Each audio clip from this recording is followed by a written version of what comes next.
यहाँ पे बताया। एक चीज़ जो वजाहत करने तलब है वो ये है कि जैसे सरदार साहब ने कहा कि 153 पोलिंग स्टेशंस पे हम जीत रहे थे और कमोबेश 71 पोलिंग स्टेशंस ऐसे थे जहाँ पे वो 60,000 वोट ले गए। यानी ये पाकिस्तान की तारीख में एक नई तारीख रकम हुई है कि 71 पोलिंग स्टेशंस के ऊपर 60,000 वोट ले लिए जाएं, जहाँ पे हमारी लीड भी कवर कर ली जाए और फिर 30,000 उसको ऐड कर दिया जाए। तो जो शवाहिद यहाँ पे सरदार साहब ने पेश किए हैं हमारी तरफ से, मेरे ख्याल में उसमें और तो कोई गुंजाइश बचती नहीं है जिसके ऊपर के कोई दूसरी राय कायम हो सके। हमारे मुखालिफ वकील जो पेश हुए, उन्होंने जो वहाँ पे कानून की किताब को खोल के वहाँ पे जो उन्होंने पास्ट रेफरेंसेस पेश किए वो भी हमें सूट करते थे।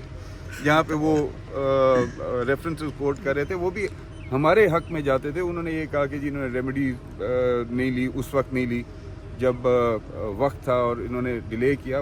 बात करने की ये है कि 23 नवंबर को इलेक्शन ख़त्म हो रहा है, 24 को उसका एक नोटिफिकेशन जारी हो रहा है, 25 को उसका दूसरा नोटिफिकेशन जारी हो रहा है, 27 को उसको डिक्लेयर किया जा रहा है एज विनिंग कैंडिडेट।